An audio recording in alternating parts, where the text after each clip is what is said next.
What if your doctor told you that one of the best things you could do for your health was absolutely nothing? I know that may sound strange because most of us do believe that when it comes to your health, the answer lies in doing something more. More supplements, more optimization, more breath work, or more pushing through. But when you look at how stress, recovery, and energy are regulated throughout the body, a different pattern and way of thinking starts to show up.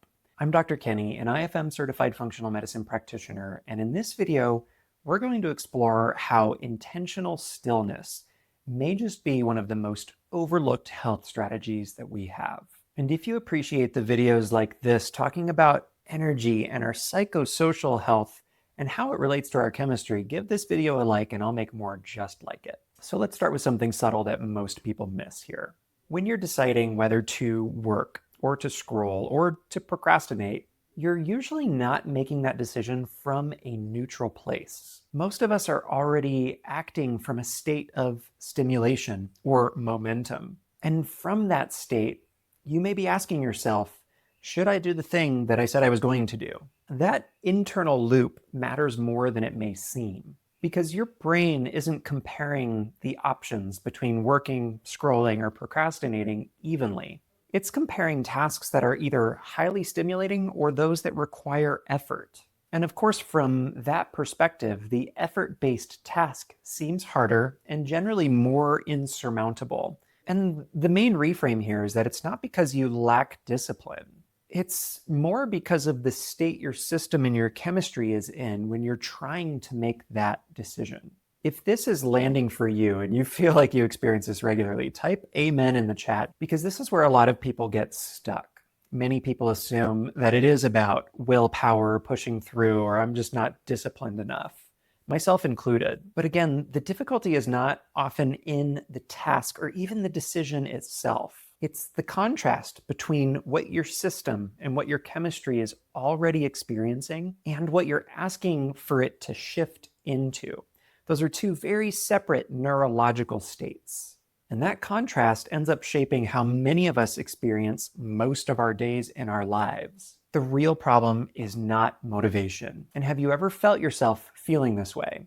I just don't feel like doing it, or I can't seem to get myself to start. I've lost my drive or my motivation. If your day is filled with continuous stimulation or constantly switching between tasks, which many of us are doing in both our work and our family lives, your system never really settles in a place where motivation has an opportunity to plant its seed. When we talk about the chemistry of motivation and what it takes to shift into that state, one of the most important neurotransmitters is dopamine. Research shows that dopamine is very closely tied to both effort and activation, meaning that it helps to determine whether or not something feels safe and right to do in the first place. And by the way, if you're one who likes the research, I've included a link to a free research summary that includes some of the articles that I used to create this particular talk. It's in the pinned comment in the description below. So when your system and your chemistry, and let's say your dopamine stores in particular, are constantly exposed to high reward, high stimulation inputs, those lower reward and effort-based tasks become chemically unsupported. They feel disproportionately difficult to undergo. Maybe not impossible, it's something many people power through, obviously, but just harder to access for many. You're not alone. That is your chemistry speaking in this societal soup that we find ourselves in. The goal here is not to say we need to lower our dopamine and it will fix everything, because that's not the answer. And it's also not we need to simply raise our dopamine and power through this level of productivity and motivation.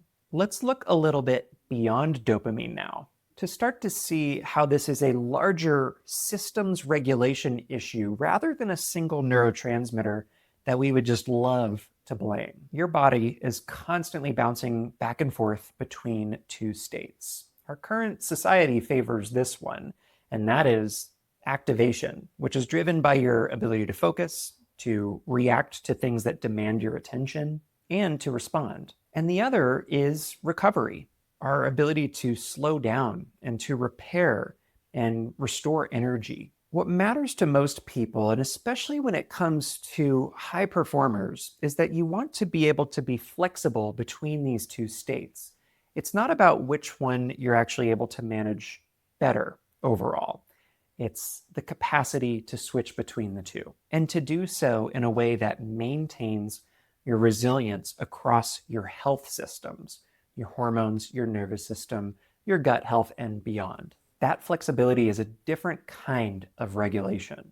And for many people in our society, that flexibility is where our main issues lie. I can think back to a time when I was in school, and anytime I would get to the end of a semester and we'd finish final exams, I would almost inevitably get sick every single time. My actual breaks from school were often peppered from just recovering from strep throat or something similar. Or maybe people try to rest and meditate or go on a vacation, but they can never truly settle into those moments. That's the exact opposite experience. Each one of these shows a difference between the flexibility of our systems between activation mode and rest and repair mode. Over time, this kind of creates the same system experience, a system that is in a state of constant activation that is unable to truly shift into restoration. And this is where stress chemistry becomes incredibly relevant, especially when we think of the role that stress chemistry plays across virtually every chronic disease that robs humans of their quality of life as we age. Many of them are founded in a basis of stress chemistry dysregulation. Your stress response system, which we call your HPA axis, regulates how your body responds to demands. HPA stands for hypothalamus, pituitary, and adrenals. It's the way your brain coordinates with your adrenals, the intricate nervous system and hormonal regulation of your stress response. It influences cortisol, what many of us know as your stress hormone, which cortisol plays many roles beyond managing stress, but I digress. Research on stress physiology shows that when this system is on overload mode more often than not, it doesn't just affect your mood or your cognitive perception of stress. It changes how your body regulates energy production, attention, and recovery as a whole. So instead of badgering your own system and asking, why can't I focus? The better question may be, what state is my system in when I'm trying to focus? Because if this stress signaling system, your HPA axis, is dysregulated, adding motivation pressure on top of that is almost like laying on the gas pedal when your engine is actively stalling. And underneath this entire conversation about motivation and dopamine and stress chemistry is perhaps one of the most overlooked and yet most important pieces of the puzzle when it comes to restoration. And that is energy production. Even if you understand how to influence your dopamine and your stress chemistry, the big question to ask is, does your system have enough available energy to divert its resources to something like a productive task? Does your system actually have the energy available to meet the demand that you're placing on it? This is where I'll often use the idea of an energetic piggy bank with my patients. Every physical, mental, emotional, chemical demand is a withdrawal from your energetic piggy bank. And this includes things that our society has also programmed us to not recognize as stressors, which very much influence our stress chemistry. Think environmental toxins, political pressure, the pressure of prejudice and racism, productivity demands, international conflict and war, hidden gut infections or societal and family pressures, maybe even sleep debt and constant notifications. All of these are sending non-safety signals to the nervous system and your stress chemistry, and they become withdrawals from your energetic piggy bank. If those withdrawals are consistently outweighing your deposits, this is what throws our system more into that activation mode rather than repair and recovery again. And what makes this really tricky is that we as humans can cognitively power through many things, especially when societal pressures are involved. Both depletion chemistry and overstimulation chemistry can look a lot alike. Both can look like low motivation or difficulty focusing or needing more and more stimulation just to feel normal, and at ease. So it's often not that the system is overstimulated, it's that it's under-resourced as well. And that resourcing comes from, you guessed it, stillness, doing nothing, unproductivity. Where do those words land for you? When we talk about resourcing, for instance, from a chemistry perspective, cortisol is one of those hormones, obviously, that we need to be able to mobilize. It mobilizes our energy and our glucose and similar. DHEA is another very important hormone as well, because this represents the storage or reserve in our energetic piggy bank. These systems are constantly communicating and signaling what is available and what isn't in response to our stress chemistry. So if those signals are off and those resources are not available, this is where people hit these very cognitively perceived walls that just don't feel like something you can power through, because we're literally talking about the chemical resources we have available to us. And in that state, pushing harder just tends to make it worse and can have a snowball effect, even into other systems of the body. And that's where people start to get sick, or it starts the trajectory to the path of chronic disease and being unable to fully recover. So what happens when you actually send the safety signals to your systems and the conditions that they actually need to regulate and restore? So this brings us to our original idea. Why would doing nothing actually change anything? Because what you're really doing when you're doing nothing isn't actually nothing. You're actually removing inputs. You're removing demands. And that creates a very specific shift in our systems and in our chemistry. When you step away from stimulation, even briefly, you stop feeding the constant stream of signals that keep your system activated to begin with. No scrolling, no notifications, no background noise. And without that input or that demand, the system can settle and divert resources elsewhere that play more of a role of restoration and repair. For many people, this feels incredibly uncomfortable. Restlessness and boredom and agitation and fidgeting and the whole works. I used to be there myself. But that moment and that challenge matters.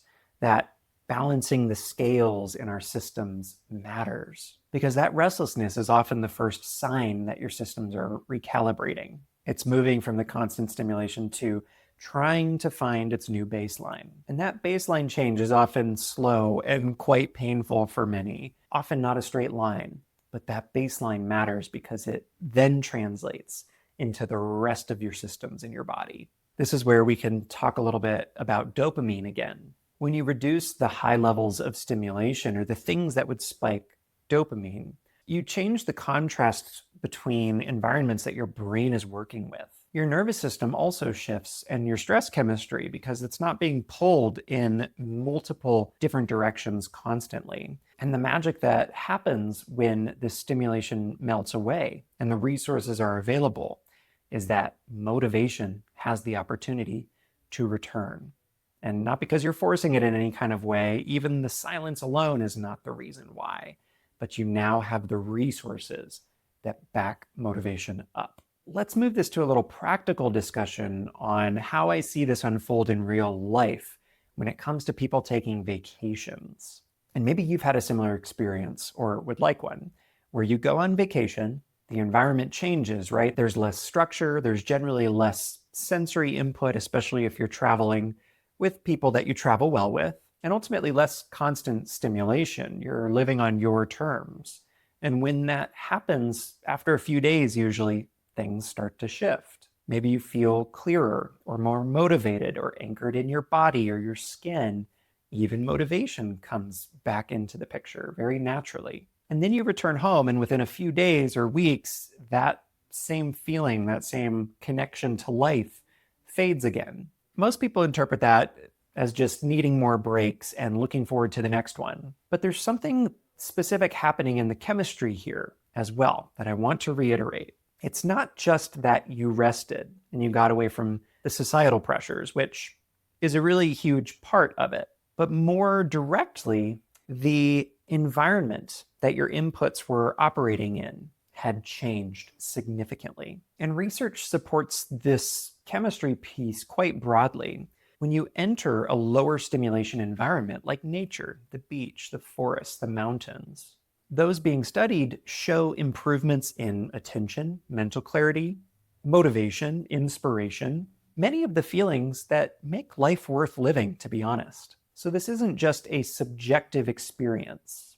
It's a pattern that we can observe and also learn to cultivate more in our everyday lives. When you reduce the constant input, your systems have more space to reorganize, reset, and restore. So when you re-enter that high input environment again, or the high performance job, the pitch, whatever you're doing, you have more resources to excel and excel with less effort ultimately from the cognitive strain it usually takes to overpower an under-resourced system. There's a very important misconception around rest that I also want to address. When many people hear do nothing, it translates differently for some, and I want to draw an important distinction. It can sound like relaxing more, checking out, or similar, but that's not what we're talking about here. There is a clear difference in the chemistry between intentional stillness and passive distraction. Passive distraction is what most people default to when they're feeling overwhelmed or stressed or under-resourced. Scrolling or watching TV or jumping between different inputs and distractions. It can feel like rest, but technically the chemistry underneath your systems are being stimulated the entire time. So the reset never truly happens. The resourcing doesn't get an opportunity to occur. Intentional stillness is different. It's the absence of input.